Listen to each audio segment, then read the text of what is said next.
Welcome to the Inspired to Be Authentic podcast. I'm your host, Matt Lansadell. Inspired to Be Authentic is a podcast where we converse with people who are living their most authentic lives. We get real with our guests and talk openly about how they live with courage to be themselves.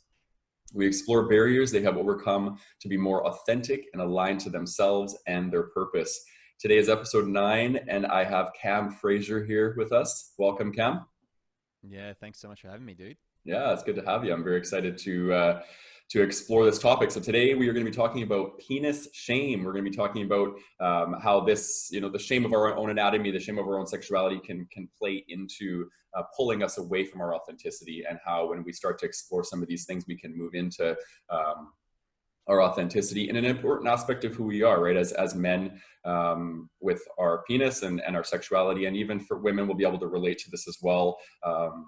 Because we're really, at the end of the day, we're talking about sexuality. We're talking about integration of authenticity. So that's what you can expect to get from today. I'm going to introduce our guest. Cam is a certified professional sex coach, sexologist, counselor, and tantric yoga teacher. His work integrates scientifically validated, medically accurate information about sexual health with sacred sexuality teachings from the mystery traditions. As a coach, he helps men go beyond surface level sex and into full-bodied, self-expressed sexual experiences free of anxiety or shame. Amazing. Amazing. Such unique work, and such a really cool blend to bring in these older traditions and something that's been around forever, our sexuality, and being able to kind of help people through that. What got you into doing this work? Well, man, I guess it was like spending time in a place called Mount Vernon, Georgia, which is like very rural Georgia. So Georgia, the state, not Georgia, the country. And Yeah. it's about 2 hours, 2 hours from Atlanta to Savannah. So it's like smack bang in the middle between those two big cities. And Okay. this little county that I was in, I went to a university there. So I went to school at a place called Bruton Parker College. So whether it's still there, I'm unsure. But the tagline of this school, of this university, was unapologetically Baptist. So it was very conservative, it was very religious, and it was very dogmatic with its religious tenets as well. So Okay. the community around there was like, I don't know, how do I say this as nicely as possible, was very sexually stifled, I will say. Okay. So Yeah. there was a lot of there was a lot of no education. There was a complete lack of sex ed around this county that I was in, and I studied psychology and philosophy. That was what I was studying. So through my psychology degree, I took one class in human sexuality, and it was a Christian approach to human sexuality. So there was like, Wow. and it was a fundamentalist Christian as well. So it was like very, it was very homophobic, for example. That's probably quite relevant. And Yeah. then there was also a lot of like no sex before marriage, a lot of guilt, a lot of shame, a lot of like no education around contraception. Everything was fear based. Everything was just like Wow. anxiety inducing. Yeah. And so I saw, and I was a young man, right? I was 17, 18 when I was at this university, and I saw other young people, young men and women, being fed this information about their sexuality, and then they've got hormones raging, they've got exploration kind of on their mind, sexual exploration on their mind. They kind of want to go out and explore their bodies, explore each other's bodies, and that's kind of age that they're feeling like that's when they want to do that.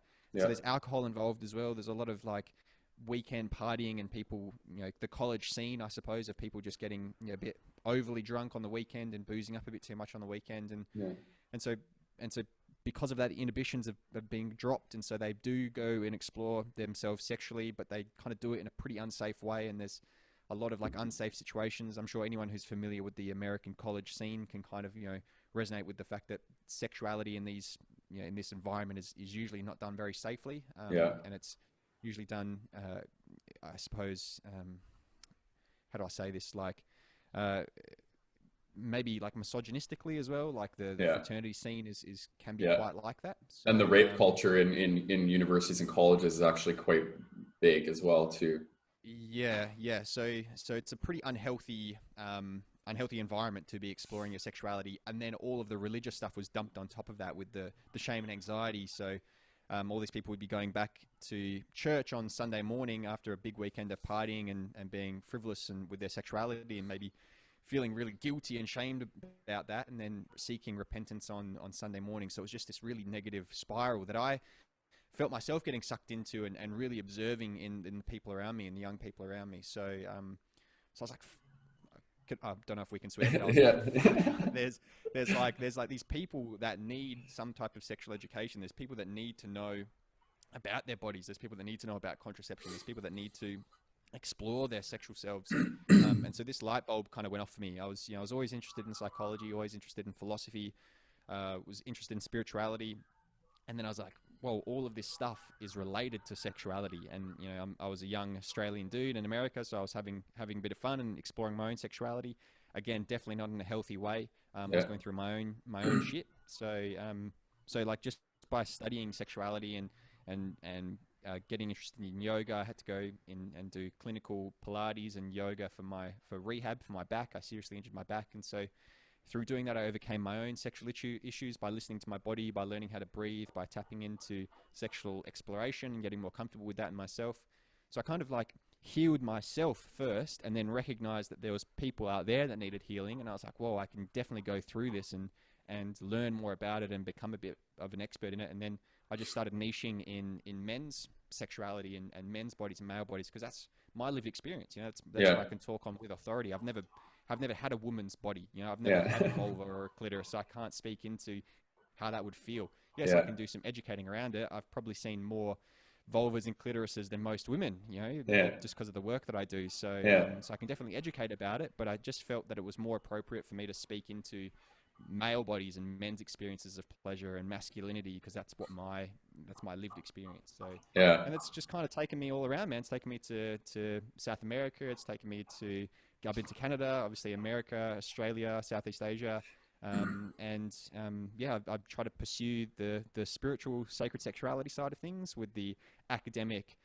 empirical evidence, data driven. If anyone's ever seen any of my stuff online, it's always cited and resourced.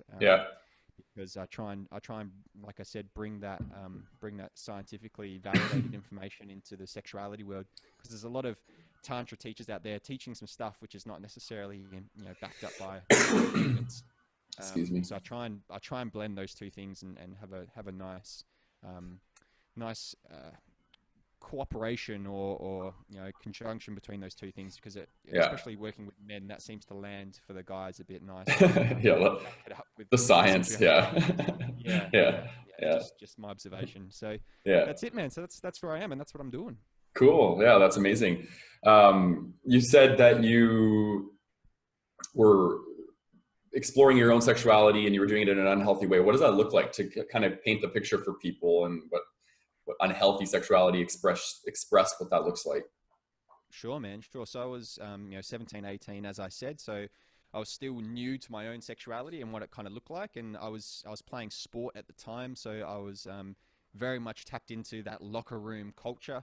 I wasn't officially a part of a fraternity, but I was hanging out with a lot of frat boys, and so I had this like maybe egotistical way of thinking about my masculinity, and particularly this idea of like my masculinity being validated by how many women that I could sleep with or had slept with.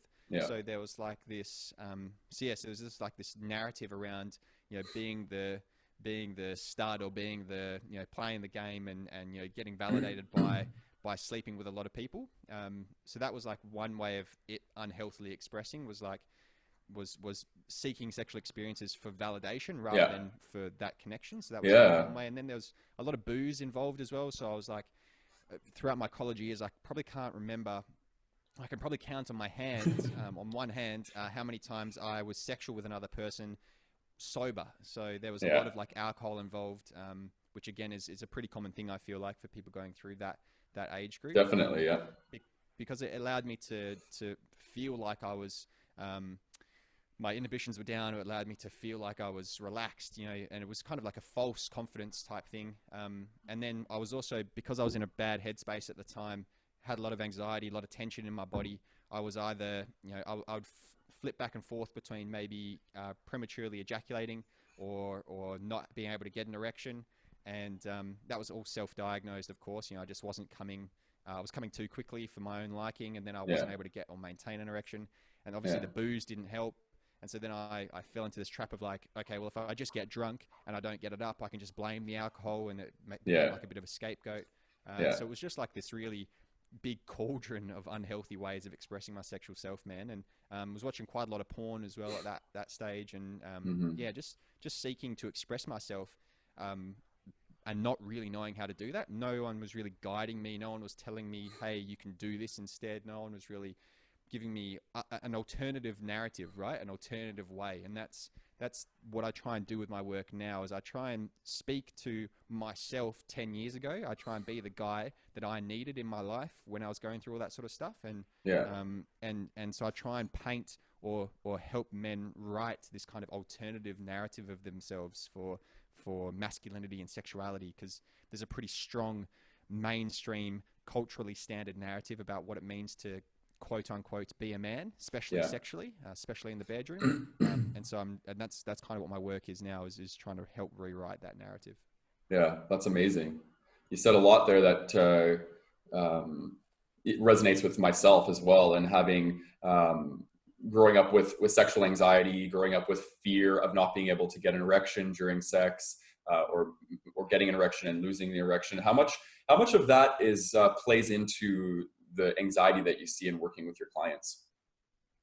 Yeah, well, it's like this kind of vicious cycle of anxiety, right? So we feel the anxiety firstly. So there's like this pressure that's put on men's performance sexually, right? So we can call it performance anxiety, which is kind of put onto us by watching porn, or put onto us by watching mainstream media, right? Hollywood movies and stuff. Men are supposed to be, you know, take charge and knowledgeable and dominant and get an erection and maintain an erection and make her come and all this sort of stuff. Or, you know, I'm using heteronormative example there, but it's very like, you know, this is how you're supposed to be in the bedroom. And if you don't show up this way in the bedroom, right? If you're not this type of, you know, man in the bedroom, then there's something wrong with you, right? And that's reinforced by women, by men, by whoever it is that we're being sexual with. It's just kind of, you know, culturally acceptable and then reinforced.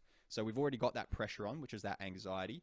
And then when we then go and have a sexual experience, we feel that anxiety, you know, in a body, and we're maybe not sure how to deal with it. No one's telling us how to breathe properly. No one's telling us how to release tension from the body.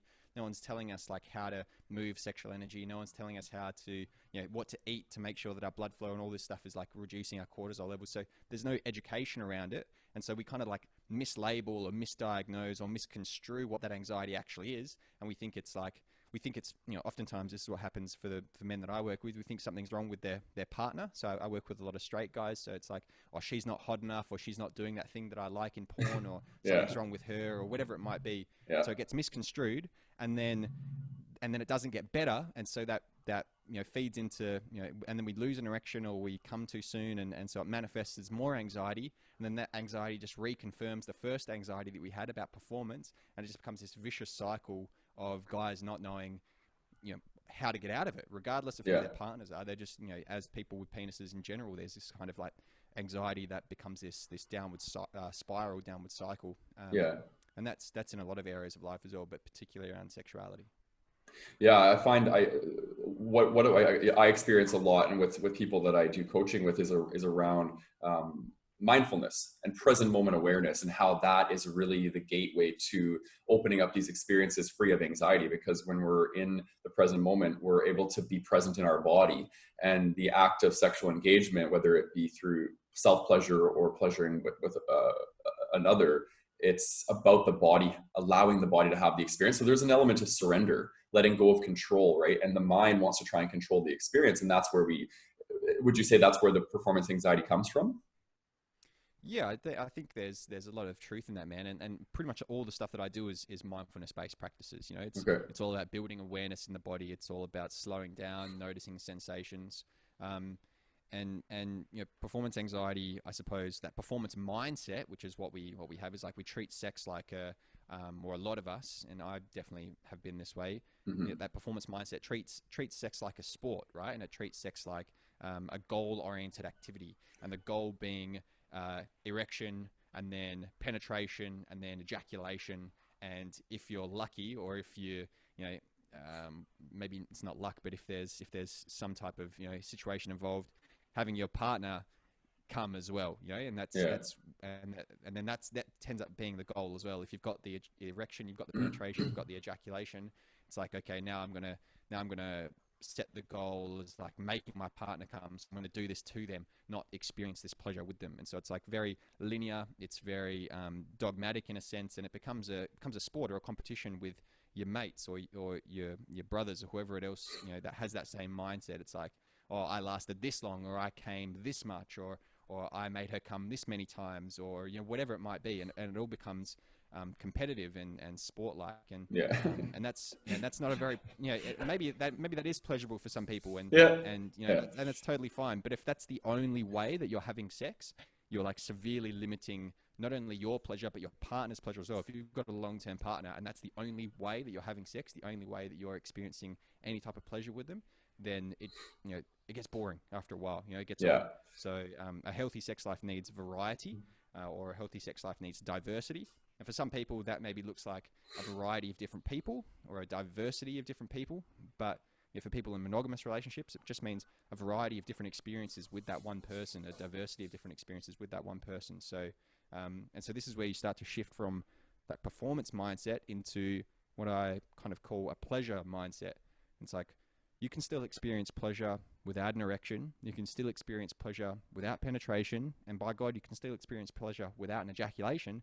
And, you know, and so once you take those pressures off of, oh, I need to have an erection, I need to penetrate, and I need to ejaculate, then you go, whoa, fuck, what's left? And there's heaps of things left, right? It's just having that curiosity and that creativity and that openness to explore what pleasure there is in that whole experience for you and for your partner, facilitating your partner's pleasure as well. So that's kind of like where that performance mindset can get people stuck, is like thinking that they need to, or they should be a certain way, and they should experience sexuality in a certain way. And that's kind of reinforced by, you know, not only by mainstream media and that cultural narrative that we have, but it's enforced by therapists and by, you know, scientific, you know, the medical community as well. The male sexual response, which was released by Masters and Johnson in the 1960s, is still being used today to treat men, or to diagnose men, with sexual dysfunction.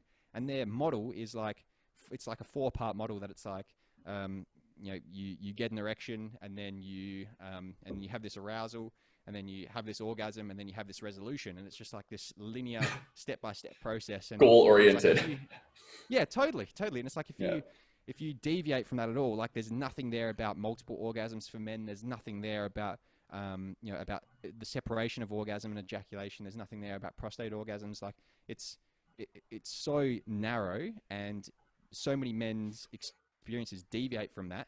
But because that's what, you know, the medical community and the scientific community is also saying you should be showing up as, and you should be experiencing as, if you deviate from that, you're considered dysfunctional or you know, not normal. So we've got this like reinforcement from so many different areas, and it's no wonder guys are, you know, feeling so much pressure on themselves to be a certain way in the bedroom. I think that plays into a lot of right now I'm doing a lot of studying and a lot of work with masculine and feminine, and kind of the duality that is in each of us, right? We all have a masculine energy, we all have a feminine energy, and I think over the course of time, the last, you know, couple centuries, it's been very much about the masculine energy is dominant and in all of us. And we experience this through doing and through cause and through all of these measures. And it does become very outcome based and goal oriented.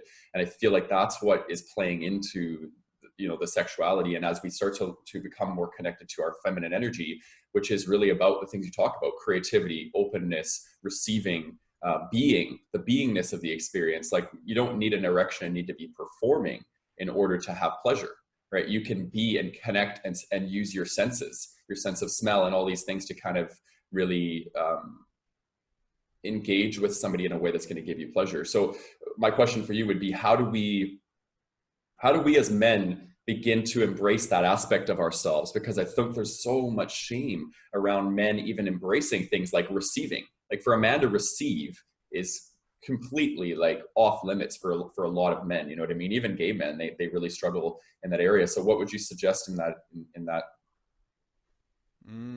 Yeah, man. The first thing I would suggest is, and not even sexually related, but is to do some type of practice, do some type of daily exercise or routine that gets you slowing down and listening to, feeling into your body, that gets you into your body. I know that's that kind of phrasing is like a bit of a buzz phrase, to get into your body or be Yeah. embodied. But any type of exercise that like isn't super intense, any type of exercise that is actually subtle and slow and connects you to your breathing. I moonlight as a yoga teacher, as you kind of read out. So my suggestion or modality would be, to practice yoga, but you can do like just a gentle stretching exercise or just a Wim Hof style breathing exercise or whatever it might be, but something that allows you to slow down and makes you listen to where you're holding tension in your body, listens to where you're feeling loose and relaxed in your body. It gives you opens up a conversation, I suppose, with you and what it is that you're feeling internally. A lot of guys will kind of feel things inside, but then won't express those things, or kind of like push them down and be like, I'm just a bit tight, or I'm just fucking sore, or I've just had a big day at work, or whatever it is, and they'll just kind of brush off any sensations that they have internally, and maybe won't recognize that those sensations, that tension, that tightness is affecting them in a different area of their life. So a friend of mine likes to say that the human body is like a sponge, and just as a sponge soaks up water, the human body soaks up tension. We're really good at holding on to and storing tension, soaking up tension in our body. Particularly around for people in male bodies, particularly around the lower back, the pelvis, the hips, the pelvic floor, the glutes, the hamstrings. That kind of band around the waist is like a cauldron of tension for a lot of men. And it was almost epidemic proportions of lower back problems in the male population in Western society. And also there's a massive surge, a massive rise in men experiencing sexual function issues as well. Like they can't get it up, or they can't maintain an erection, or they come too soon before they're ready. And it's like, no one's really done this study, but I would hazard a guess and say that there's a correlation between the lower back issues and the tension being held in that part of our bodies and the sexual issues as well. And to go back to the sponge analogy, it's like, tension's not a bad thing. Tension's a good thing. For example, sexual tension, right? Sexual tension feels great. It's what creates spark and chemistry between us and our partner, or us and ourselves, or us and whoever's in that space. But if we're like a sponge already full of tension, already full of water, and we try and pour some more water onto that sponge, it's going to leak. It's not going to be able to hold it. So very similar to our bodies, we're already full of that tension from just regular activities or from just our day-to-day basis. If we try and put any sexual tension into there, or any pleasurable tension, any good tension, we're not going to be able to hold on to it, and we're going to leak, right? And so for many men, that looks like an ejaculation that's too soon. It's so interesting how it's all energy, right? And when tension is energy, it's energy that we've kind of encapsulated inside of ourselves. And as we can start to learn to release this through this mind-body connection that you're speaking of, it becomes so profound, right? Because otherwise it's like, if we don't have a practice that allows us to release, we end up accumulating and we develop tension. And I like how you because I would have never even have thought of that, is when, sexual tension is a form of tension. It's still an energy that's being brought up inside of us. So when we learn how to release it, we allow there to be more flow. And I like when I, doing this work on helping myself kind of move through anxiety and even my own performance anxiety issues. It's been about envisioning flow. Right. So it's like when I'm uptight and I'm tense, it's like there's dams built up in my river of energy. And when I'm able to kind of release it and let things flow again, it's such a beautiful experience. And a lot of that plays into me not worrying about what other people are thinking about me in the sexual experience. Allowing myself to have that sexual experience without worrying about what my partner is concerned about. Because then it's, you're allowing yourself to be able to just be. Right. Yeah, totally, man. Like we're only humans, and regardless of how much mindfulness work or how much work we do, we're always going to have something that that contracts us, right? That makes us tense, that makes us feel Yeah. tight. And so it's just a constant checking in, a constant, allowing, a constant permission giving to yourself to experience this sensation or to release some type of tension from your body, or so it's always a practice not only of the body but of the mind, to be like, cool, I need to consciously check in with myself again. I need to be like, oh yeah, what am I feeling right now? And then from that then comes like this deeper knowing and this deeper understanding of your body and what it is that, not only what it is that makes you tense and makes you contract and makes you tight, but also then what gives you pleasure, what loosens you up, what opens you up, what makes you feel enjoyable, and what makes you feel pleasurable, and what gives you that type of amazing, blissful, orgasmic sensation.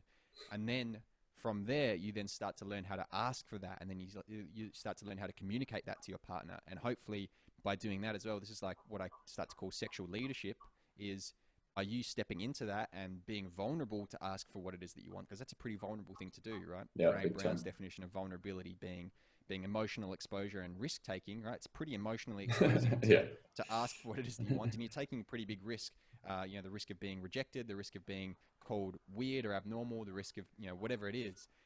So that's what leadership is in a sexual context, is like being vulnerable and leading by example, and asking for what it is that you want, and then also asking your partner what they want as well. Because so many of us just go into sexual experiences just like, especially men, I find, is men are conditioned to think that they need to know what their partner wants. They're conditioned to be knowledgeable, to think that they're knowledgeable and dominant and assertive in the bedroom. And so when it comes to like asking for what their partner wants, it can be a wound to the ego, right? It can be a wound to what they consider themselves, what they consider their masculinity to be, right? Because the masculinity, at least for me anyway, and I've seen this in other guys, is tied into their sexual knowledge and the way that they show up sexually. So if they have to ask for how to touch their partner, if they've got to ask what their partner wants, it's kind of admitting that you don't know what to do, right? It's kind of admitting that you don't have all the answers, that you're not knowledgeable, that you're not assertive, that you're not dominant, right? And it goes against that standard narrative. So it's a pretty tough thing for a lot of guys to do, to start asking their partner how they want to be touched. And how do you find, in your experience or your client's experience, how do women respond to that? Because I think women also do have this normative of what they expect in the bedroom over what they've experienced over the course of many years of sexual experiences. And now suddenly we're starting to see a shift in sexual consciousness and men showing up in a different way. How are women responding to that?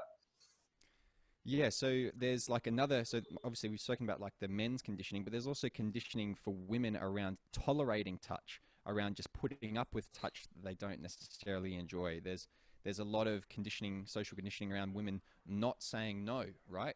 There's a whole stigma around women speaking up and being assertive and being, and giving direction in the bedroom. It goes back to like these old paradigms of Victorian era sexist kind of ways of men and women being sexual, right? As men are the passive doers and women are men are the active doers and women are the passive receivers of sex, right?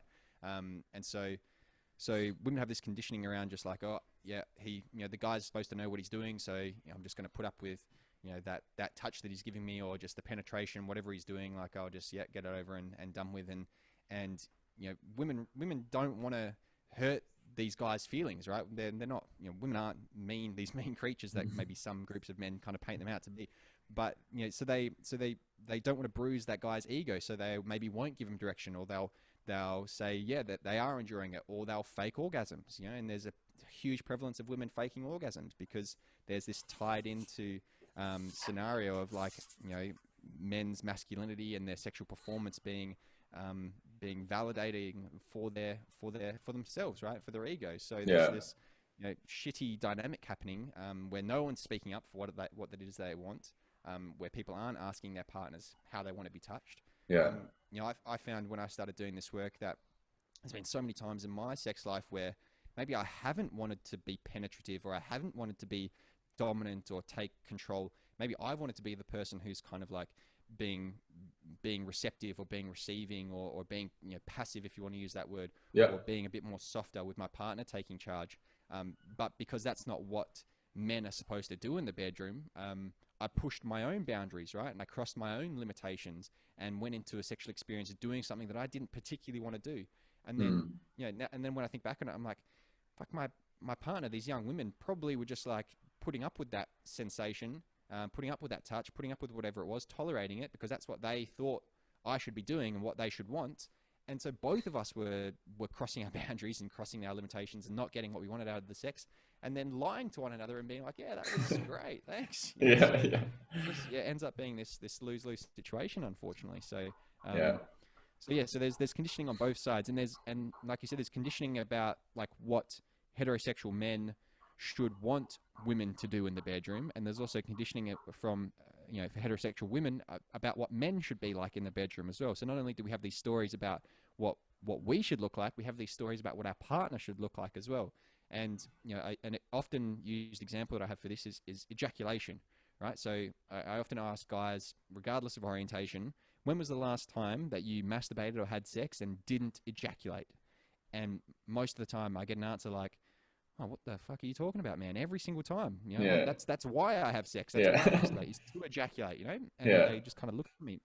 And so there's this like significance around ejaculation for our sexual experiences, which is, it's a signifier that you've had a good time as a person with a penis, and it's also oftentimes the end of the sexual encounter as well. It's how you know the sex is over, right? I'm sure many people that have had sex with a person with a penis will go, yeah, as soon as he's come, we're done. That's kind of what happens. It's the Hollywood style. He ejaculates, then rolls over, maybe takes a cigarette, and then goes to sleep. Right? It's a very common story. And so there's this unspoken significance around what ejaculation is. So if you've got a guy in a relationship that starts practicing semen retention, or starts practicing continence, or starts trying to separate orgasm and ejaculation, and doesn't ejaculate during a sexual encounter, that can bring up so many stories around like, oh, did I enjoy myself? Did I experience pleasure? And then their partner's going, is it finished? Like, when do we stop? Like, did he enjoy himself? Am I not good enough? Am I not hot enough, or something like that?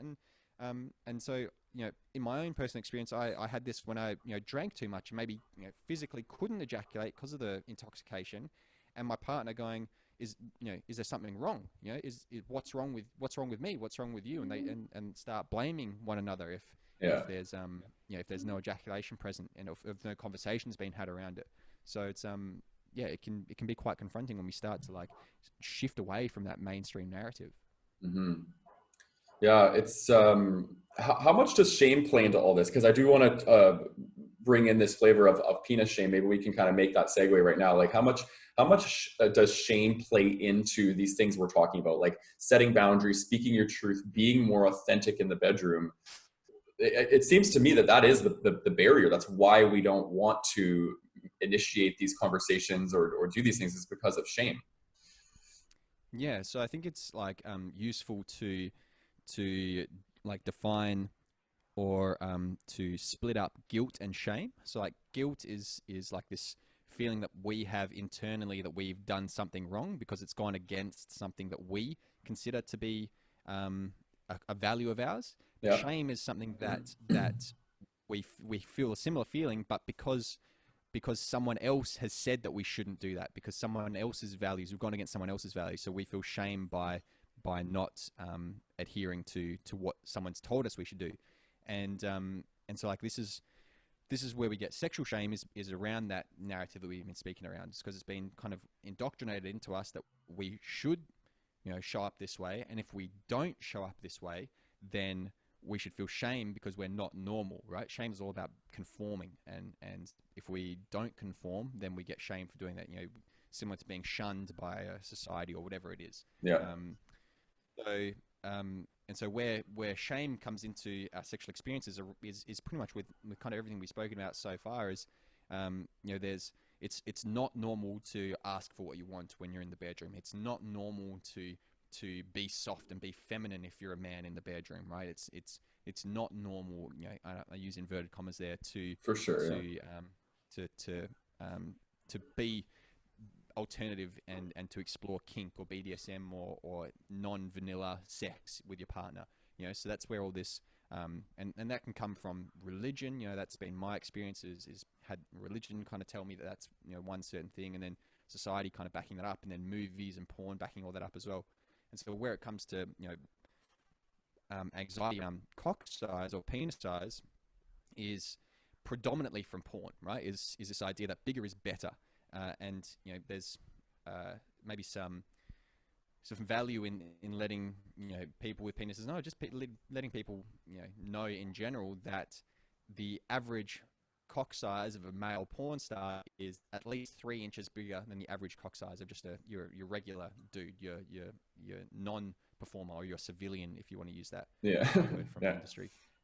And so what this kind of tells us is like, well, male porn stars aren't they're not your average guys, right? There's a reason why they're doing porn. It's because of the camera angles, and because of the fact that it's entertainment, and because of the fact that we're consuming it. It's the same reason why the average male actor is maybe more muscly, or has a better physique, or has a better haircut, or whatever it might be, than just the regular guy walking down the street or on the train.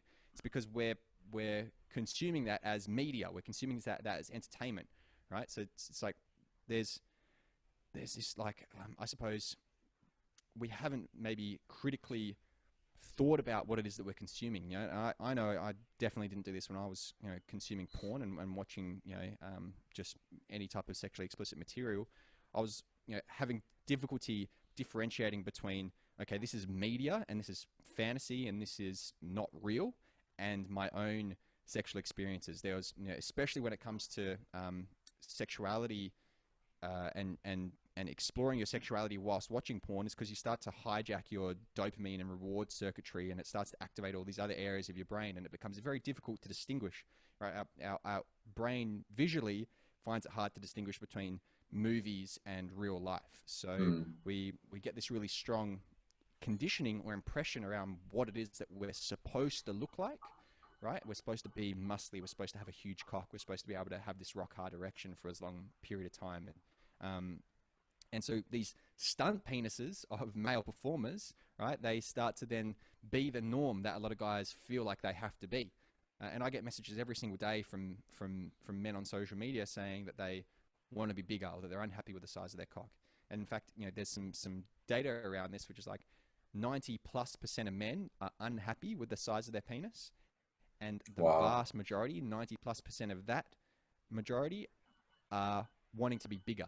So there's this huge population of men. Majority of men feel like they're inadequate, feel like they're not big enough, and that comes from that's where the shame comes from, right? Is because they're thinking, and that's kind of portrayed through porn and then through people's reinforcement of that. They're being told that they should be this size, and when they don't live up to that, and when we can think of the same thing in the fashion industry, in the beauty industry, about the male physique and the ideal male body. Same thing with women as well, around the supermodel body. There's a physique for men as well. That's the ideal standard that we've kind of societally agreed upon, even though we were never consulted about it. Exactly. And so there's a lot of body anxiety and body shame around how you look. Just in general, I'm not the biggest, muscliest guy, so I still have this like anxiety and self-talk, negative self-talk that comes up when I am like, standing next to a dude who's fucking jacked, and I'm like kind of a little bit skinny and a yoga teacher type dude. So that's where this like shame comes from. It comes from the values that that aren't our own, but are kind of like societally valued, and then we don't live up to that, or we deviate from that, and so we have this shame around not living up to other people's expectations. And how does that express itself? How does penis shame express itself for an average guy? Like what does that look like? Well, like we can think of it in, like, I've been in the locker room, lots of locker rooms, and so one of the ways it can kind of like express itself is guys getting teased, right? There's a lot of cock shaming going on in locker rooms, and there's a lot of like jokes about penis size, and calling a guy limp dick, or telling him he's got a small dick is like is an insult, right? It's one of the ways that we commonly see young men insult one another, and then it's that's reinforced in movies as well. It's like women shaming guys for the size of their cock. I can think of like scenes from Sex and the City and things like that, where the joke has been the guy has a small dick, and so that's like one way that shame can kind of enter into our sphere. But the way that then shows up, particularly sexually, is like again, performance anxiety. Guys will think that their partners want a huge dick, and that their partners will get more pleasure if they've got a bigger dick. So there's like a lot of, again, we're tying back into that performance mindset of like, okay, guys being like, fuck, I'm not going to be able to give them enough pleasure. I'm not going to be able to satisfy them. I'm not going to be able to do this and do that. And so when we get that negative self-talk, that anxiety manifesting as contraction, tension in the body, then things like erectile dysfunction can kind of come in, or at least having difficulty maintaining erections can come in, and then stuff around ejaculating too soon can come in, because you just, through biofeedback, you're just creating tension and tightness in your body regardless of what that anxiety is about.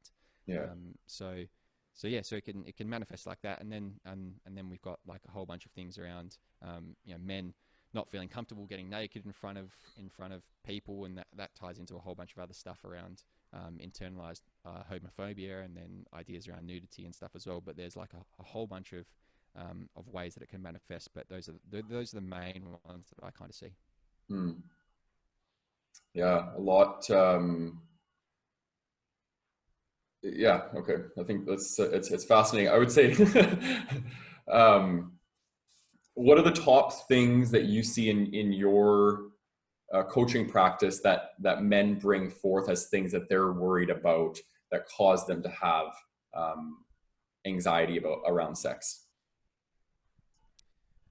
So a lot of the time I'll get guys reach out to me and say that they want to know how to make their partner orgasm, like they want to know how to give their partner more pleasure. Yeah.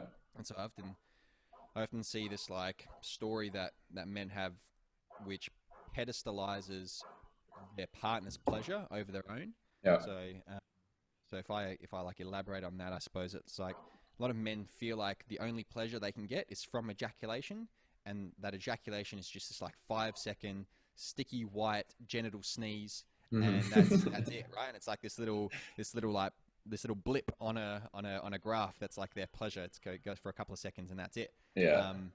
And so they're like, oh, well, if I can only experience that pleasure, then I'm going to just focus all my attention on my partner and get validated by how much pleasure they have, rather than how much pleasure they experience themselves. And so this is where, especially in heterosex, this is where a lot of pressure can be felt by women, having to express themselves in the pleasure that they experience, because that's what their men want to see. That's what the guy wants to see, how much pleasure she's having. So a lot of guys ask me then, how do I give my partner more pleasure? Like, how do I make her experience, more orgasms and that sort of stuff? And so I have to do some breaking down of that and some educating around it, which is like, you don't give your partner orgasms. Your partner has those orgasms themselves. You're not responsible for those orgasms. Yeah. But you can help facilitate them by listening to your partner, by tuning into their body, by doing the things that they want and they need, so that you can be part of that process for them to experience an orgasm. But you don't give an orgasm to them like you're giving them breakfast in the morning. You don't give it to them like a present. Yeah. That's not how it works, right? So and then I have to kind of have to shift that and say, look, the more attuned to and aware of, and the more pleasure you experience in your own body, and the more ownership and responsibility you take for that, right? And that's where I have to start separating gratification and pleasure, because a lot of guys just want to feel gratified sexually. They're like, yeah, I just want that 5-second ejaculation gratification. I just want that fucking goal at the end of my sexual experience of being like, oh yes, finally I finished and I've come, and now I'm like, yeah, I'm finished. So I have to like start to create definitions around, okay, that's gratification versus full body pleasure, and what pleasure is, and all the nuances of it and all the subtleties of it. It's like the more aware of it you are in your own body, and the more attuned to it you are in your own experience, and the more open you are about that, the more your partner's going to start to notice that in their own body. So it's, again, taking leadership and sexual leadership in the bedroom is like, taking responsibility for your pleasure encourages your partner to take responsibility for theirs, because then you can start to have this conversation back and forth of being like, this is what I get turned on by. What do you get turned on by? And then you start to, you know, have this like dialogue and conversation and openness around facilitating each other's pleasures. And like one prime example of that is like prostate play, prostate stimulation, and anal play for guys. If you've never done that, if you're in a male body and you've never done any type of anal play or prostate stimulation or had that type of experience, then if you're penetrating someone else, regardless of whether that's a man or a woman, if you're penetrating another person, how do you know? Like, how do you know how gentle to be? How do you know how soft to be? How do you know how much lube to use? How do you know how much sensitivity to have to that person, right? If you've never been in that receptive role and had any type of, if you've never been penetrated, then you have so much to learn about penetrating, right? There's like a rule of thumb in like the BDSM community, which is like, never do to another person what you haven't done to yourself. And so this, I kind of expand that, extend it into like, you know, penetration, right? If you're penetrating and you've never been penetrated yourself, fuck, you don't know, you know, how that feels. So you don't know what you need to do. And so, you know, for guys that have explored, and there's actually data and evidence to back this up. For guys that have explored anal play, they're way more attentive and attuned to their partner's pleasure and what their partner needs when it comes to penetration, because they've been there themselves. They know that you need to be slower. They know that you can't rush penetration. They know that if there's tension, it's going to hurt. They know that if there's no lube and it's not wet enough, it's going to hurt. And so, you know, and so they become more aware of their partner's pleasure because they've had that experience themselves. They've explored their own pleasure. And so I kind of use that as an example to define that whole concept of like, the more aware of your pleasure you are, and the more you recognize that your pleasure is not just in your cock and not just in your shaft and not just in your genitals, but it's in your whole body. The more you're going to then facilitate that in your partner, the more aware of that in your partner you're going to be, and then the more aware of it they're going to be in their own body. And so you're going to start to have this like deeper pleasurable experience.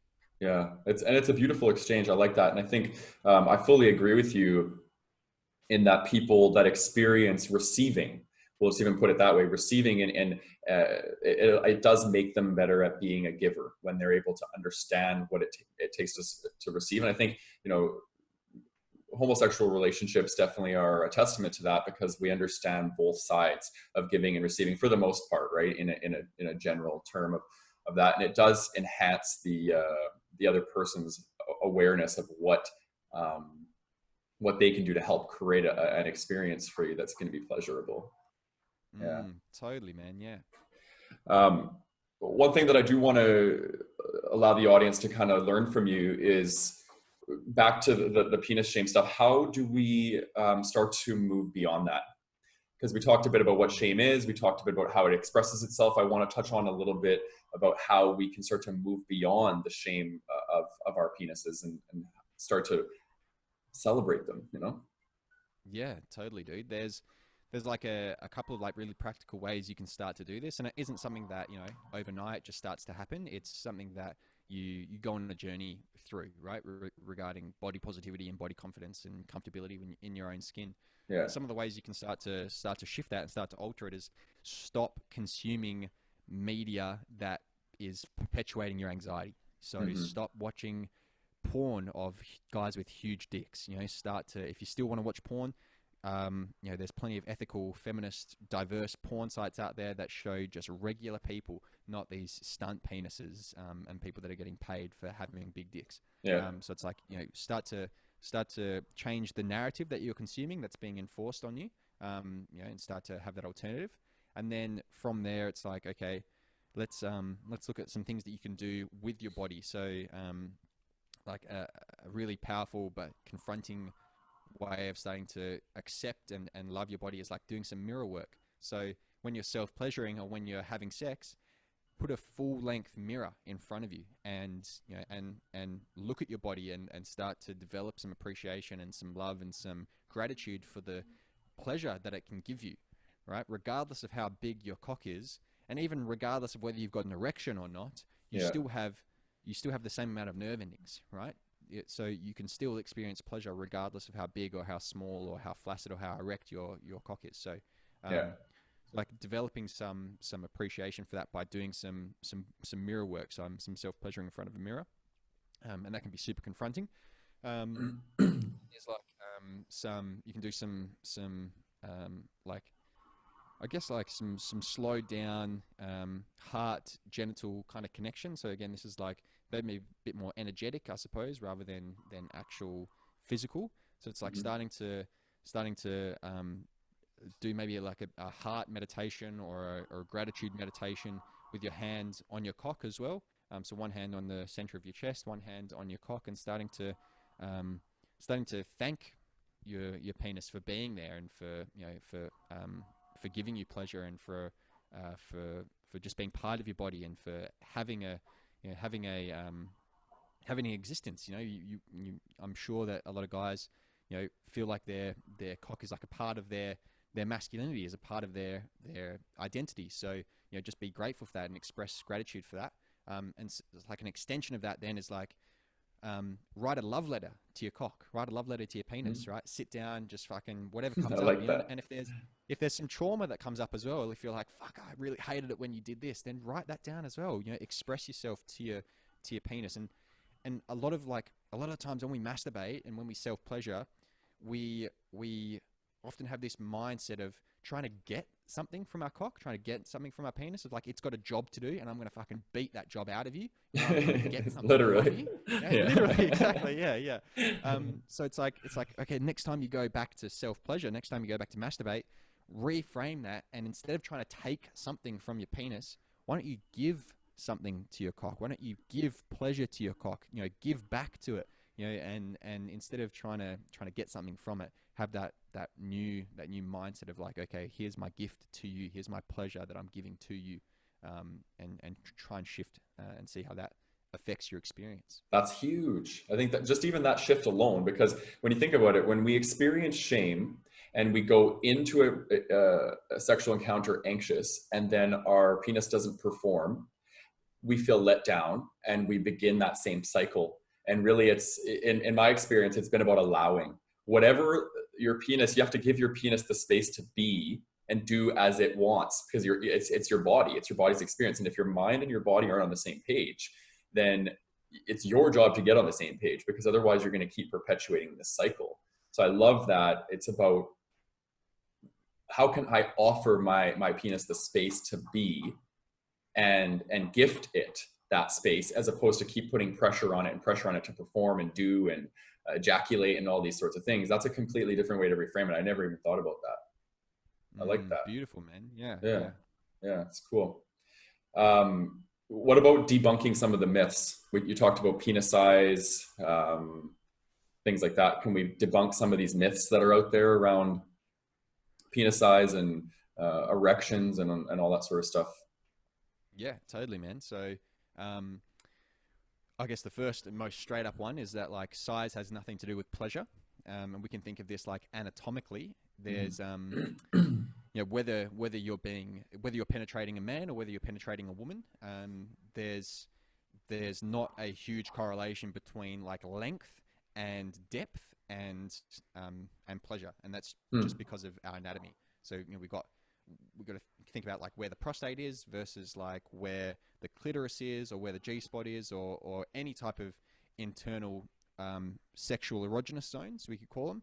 Yeah. Length has very, very little to do with engaging those erogenous zones. So yes, there's like some pleasure in feeling that depth and feeling the pressure, I suppose, of like size. But in terms of like stimulating to the point of orgasm, or stimulating to the point of like maximized states of pleasure, length has really little to do with that. And whenever I post about penis size on my social media accounts, without fail, I get a bunch of women commenting, yeah, size doesn't mean anything. Like, it's all about like how you use your I think there's a really good quote here, which is like, it's not the size of the ship, it's the motion of the ocean. And extending that as well, it's like, it's not the size of the ship, it's not the motion of the ocean, it's whether the captain stays in port long enough for both parties to get off. You know? Exactly. Like, that's pretty much it. It's like how long can you extend the pleasure of that experience so that people are having a pleasurable time.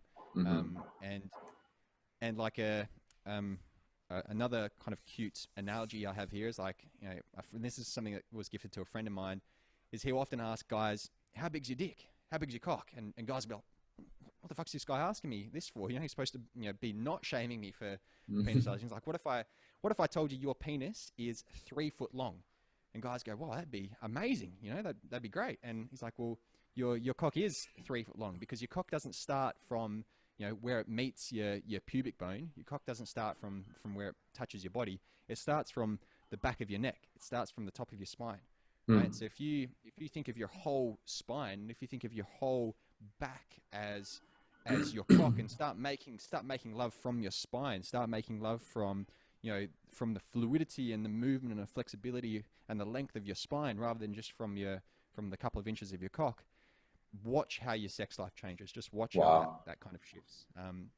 So, and that's kind of like what I will kind of like frame as like, you know, doesn't matter about size, because you've got this whole body. Like your whole body is a cock. Your whole body is a penis.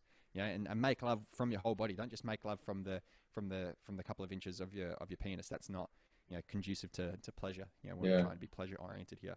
So that's like one myth, is that size doesn't really matter, and regardless, you've got a whole body that can experience pleasure. Same as your partner.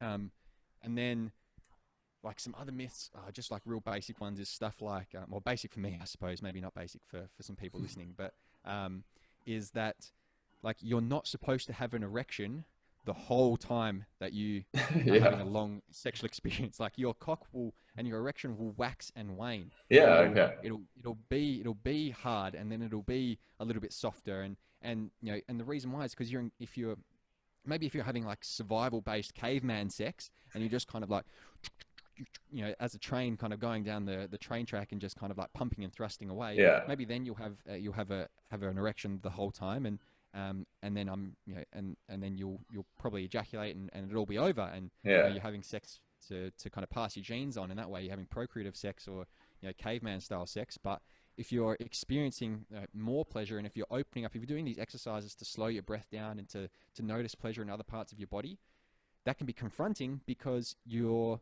oftentimes going to lose some of your erection. You're not going to be as firm. You're gonna lose some of that firmness, because you're exploring other parts of your body, and you're tapping into other parts of your nervous system. You're not just having like this survival mechanism based, you know, sex. So and so, you know, and this is because, you know, your erections aren't supposed to be rock solid for, you know, for fucking 3 hours, you know, to have penetrative sex that whole time.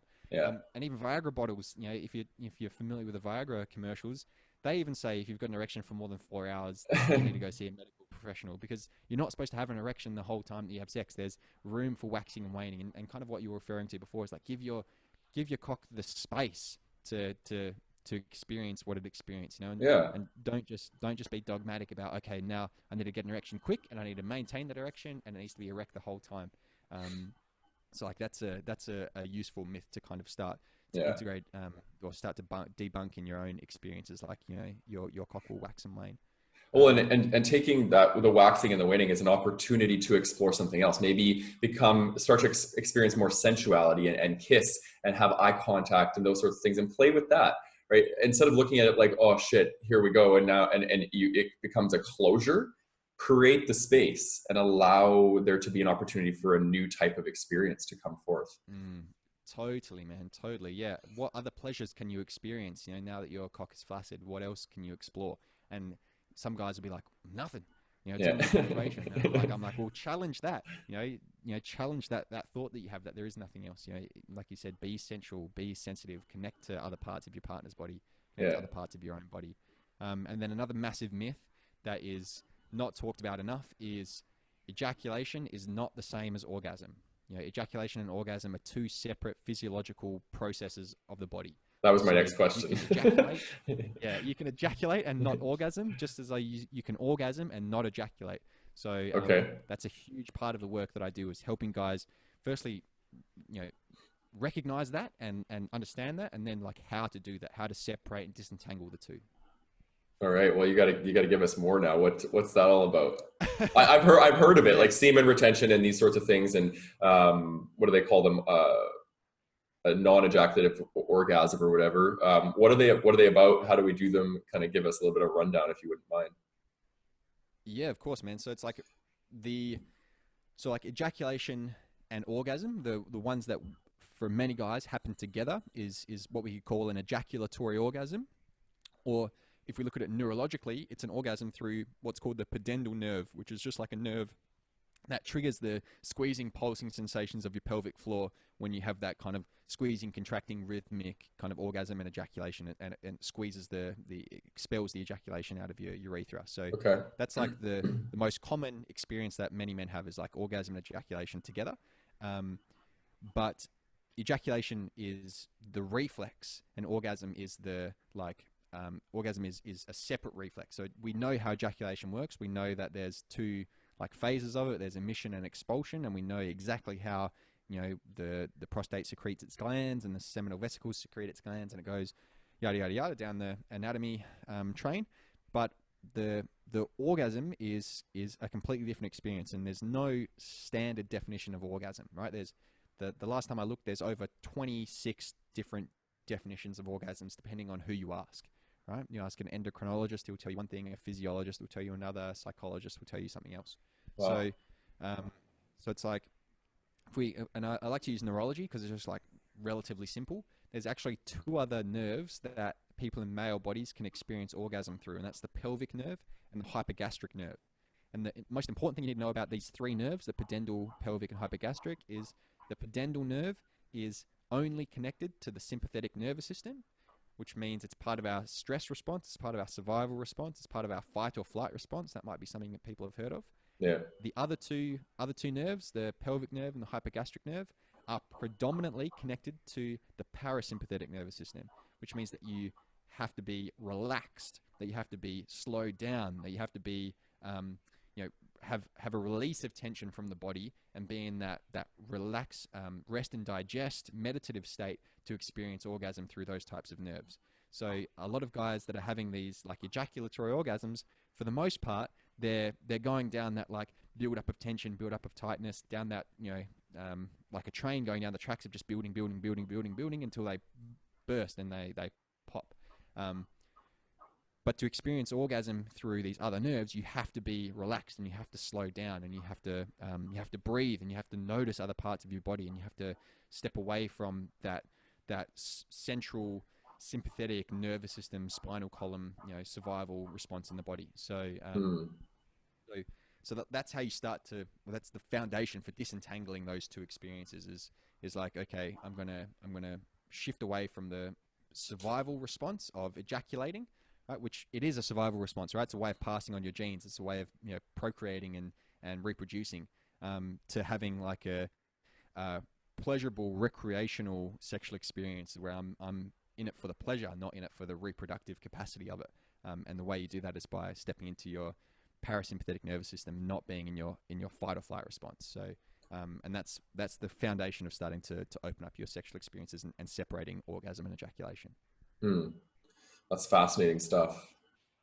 It's really cool. Yeah, and that's a whole nother conversation, man. We could do a whole podcast. Yeah, exactly. I'll definitely be having you on again at some point. That's for sure.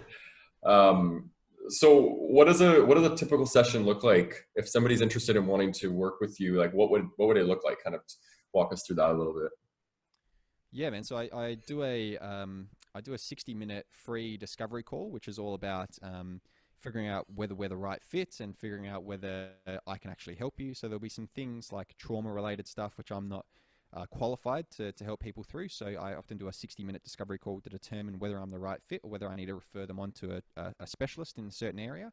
And then through that, like I work with people with male bodies. I do have a couple of female clients, but predominantly working with men. And it's really tailored to their experience. I've got kind of like, techniques, I suppose, and my toolbox of things that I know works for people in male bodies, but for the most part, it's tailored to what it is that they're trying to get out of it. So I've got men that that just want to learn how to be better lovers, and everything kind of functionally works well for them, and they just want to know how to expand their experience. I've got guys that having a lot of troubles with regards to their with regards to coming too soon or not being able to get an erection or maintain an erection, so I'll tailor it specifically to that. I've got a lot of guys around body image and shame around their cock size and what they look like, so I can work with guys around that. So in terms of what a regular session looks like, man, it's very unique and very individual and very personal. Yeah, as it should be. I like that. It's good. So we do something on the podcast called "How Much of Me Can I Be?" So it's I have a list of questions, 1 to 31, and it's an opportunity for you to how much of yourself you want to be, and share with the guest. Practice being vulnerable. Between 1 and 31, what's your number? Let's go 17. 17, okay. If you could write a note to your younger self, what would you say in only 3 words? In only 3 words? That's a tough one. How about...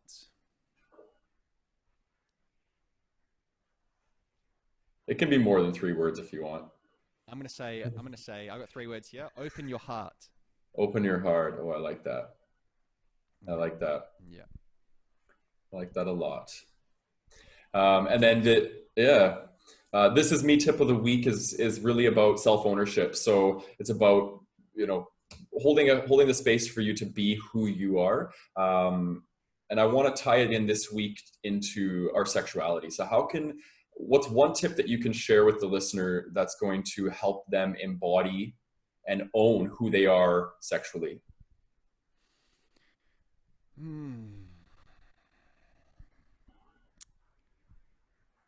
I touched on it a bit earlier, man, and what I would say is release tension from your body. So I like to be practical, and that's the practical tip that I want to emphasize is release tension from your body. So, think of like I said, think of your body as that sponge for tension, and you just want to wring that sponge out. So do whatever it is that feels good for you, that releases that tension from your body and loosens you up and opens you up and relaxes your muscles and relaxes your mind. Do whatever it is. Okay. Yeah, I like that a lot. And ever since I started doing a practice of that for myself, it's been huge. And just practicing, embracing my feminine aspects too, like slowing down, allowing, receiving, those sorts of things have been huge in my development and becoming more authentic and more open. So I like that tip. Nice one, brother. No worries. So you have a course coming up called Outperform a Porn Star. When does it start? What is it about? Kind of give you an opportunity to share with the audience here. Thanks, man. So I just finished my first ever, iteration of Outperform Porn Star, and it was amazing, and I really enjoyed it. But I haven't set a date for the next time that I'm running it, but I'm going to start opening up applications for the next iteration of it. So, if people are keen to find out more about it, it's all about multiple orgasms, non-ejaculatory orgasms, full body energetic orgasms. It's all about pleasure, really. It's getting out of that performance mindset. So my kind of idea is like the way that we outperform male performers, which are, like we said, pedestalized, and that's the ideal standard of what sex is supposed to look like for a lot of people. The way that we outperform them is like, well, have a think about it. How many male performers do you know are having full body orgasms? How many male performers are having non-ejaculatory orgasms, are having multiple orgasms, are actually enjoying the sex that they're having, actually experiencing a lot of pleasure? How many of their co-stars are experiencing pleasure, aren't just faking it for the camera? Yeah. It's like, that's what we can do to outperform, a porn star, is we can actually have a pleasurable time. We can actually enjoy ourselves. We actually experience all these peak states of pleasure. So it's all about learning how to do that. So it's getting out of that performance mindset into the pleasure mindset, and expanding your pleasure. So if you're keen to learn more about that, I just say head to my Instagram, which is @Cam_Fraser, and shoot me a message, and I'll let you know when the next round of it's going to happen. Yeah, right on. I'll put all that in the show notes, and you can catch him on his website at www.cam-fraser.com, FARSER. And Thanks, man. yeah, I just wanted to say, I really appreciate the work that you're doing. There really is no deeper work than working with people in that capacity of sexuality and sex, because it is so there's so much shame around it. It is so dear to who we are, and it is a great way to show somebody and teach somebody how they can become their more authentic self. So very grateful for the work that you're doing and the light that you're shining in this world. So keep on doing that, brother. Thanks, my brother. I really appreciate it. Thanks for having me on, man. It was a great chat. Yeah, you bet. It was really good. And thanks for coming on. And for people, feel free to leave your reviews, your comments, as always. I greatly appreciate them. And if you have any questions that you'd like to ask either myself or Cam, please don't hesitate to reach out. Have a beautiful day.